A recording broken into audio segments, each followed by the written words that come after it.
Assalamualaikum dan selamat datang di channel Mas Solah.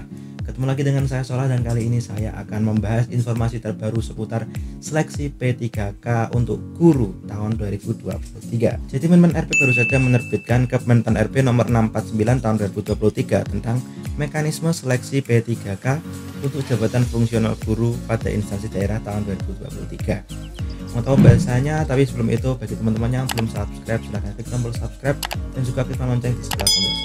Yang melakukannya saya akan lolos di seleksi tahun ini.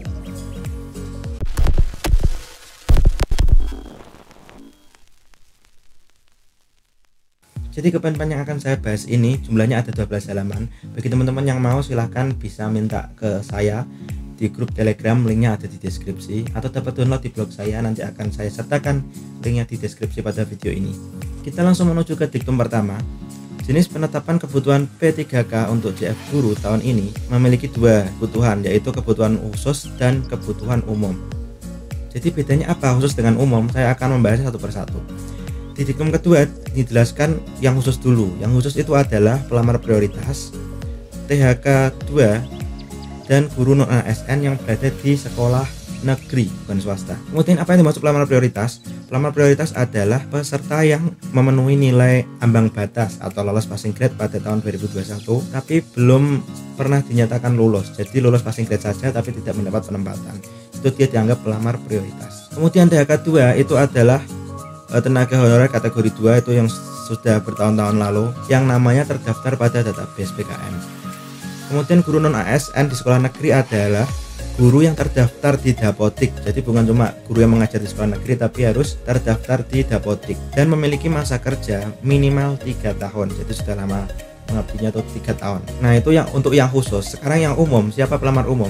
Pelamar umum adalah yang pertama itu lulusan PPG yang terdaftar pada database. Yang kedua adalah guru yang terdaftar pada Dapodik di Kemdikbud. Jadi semua guru, baik guru kalau negeri jelas ya, ini balik guru swasta yang terdaftar di Dapodik. Itu yang untuk pelamar umum. Nah, bagaimana cara mengikuti seleksi ini? Yang pertama harus disiapkan adalah kualifikasi pendidikan. Kualifikasinya adalah minimal sarjana atau diploma 4. Jadi minimal adalah diploma 4 atau S1. Apakah lulusan SMA yang sudah lama mengabdi akan dihilangkan begitu saja? Tidak, karena lulusan SMA sederajat itu dibahas di seleksi di diktum ke-8.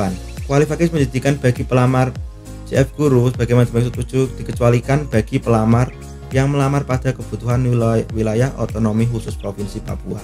Jadi bagi yang non S1, non sarjana atau non diploma 4 bisa mengikuti seleksi, tetapi penempatannya khusus untuk Provinsi Papua. Selain itu minimal diploma 4 atau S1 dan itu sudah tidak dapat diganggu gugat ya. Dan di diktum ke-9 ini dijelaskan bahwa guru pada yang diktum ke-8 tadi itu paling rendah itu SMA sederajat dan mengikuti program pendidikan guru selama 2 tahun. Dan apabila lolos pada diktum ke-10 jika dinyatakan lulus seleksi, maka wajib meningkatkan kualifikasi ke jenjang sarjana. Jadi meskipun dibolehkan mengikuti seleksi, tapi ketika lolos tetap wajib sekolah lagi diploma 4 atau S1. Jadi bagi teman-teman yang mau fokus ke guru, jangan sampai ijazahnya cuma sampai SMA ya. Usahakan belajar lagi sampai minimal diploma 4 atau S1. Terus siapa yang mendapatkan prioritas penempatan? Yang mendapat prioritas pertama adalah pelamar prioritas. Jadi istilahnya bukan P1, P2 lagi tapi pelamar prioritas, yaitu yang lolos kemarin tapi belum ada penempatan, honorer kategori 2 dan guru non ASN di sekolah negeri. Untuk seleksinya sama seperti sebelumnya, seleksi administrasi dan seleksi kompetensi. Kompetensi itu ada 3, teknis, manajerial, dan sosial kultural. Itu sudah pernah saya bahas di video-video saya sebelumnya, dapat diklik di tombol di atas. Terus nanti juga ada seleksi kompetensi wawancara. Wawancara itu melalui CAT. Untuk bobot-bobotnya sama seperti sebelumnya, nanti teman-teman bisa baca peraturan ini. Pokoknya sudah persis sama seperti yang saya bagikan sebelumnya. Bedanya nanti di sini ada instansi daerah itu diperbolehkan membuat seleksi kompetensi tambahan. Jadi bagi daerah-daerah tertentu yang menginginkan ada seleksi kompetensi teknis tambahan, itu diperbolehkan menyurati nanti melalui langsung ke pusat lah, biar ada seleksi kompetensi tambahan. Tapi tidak semua daerah ya. Dan seleksi kompetensi teknis tambahan itu sifatnya hanya bisa maksimal itu 30%. Nah, jadi kurang lebih ini sama dengan kemarin soal-soalnya itu. jumlah soalnya sama, pokoknya teman-teman tinggal belajar yang sudah pernah saya bahas sebelumnya. Dan yang agak berbeda itu di nilai passing grade-nya. Silahkan bisa dilihat passing grade-nya pada video ini atau pada file ini. Jika teman-teman mau nanti silahkan di download.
Baiklah, itu saja yang dapat saya bagikan mengenai tentang mekanisme seleksi P3K guru tahun 2023 dan juga passing grade-nya.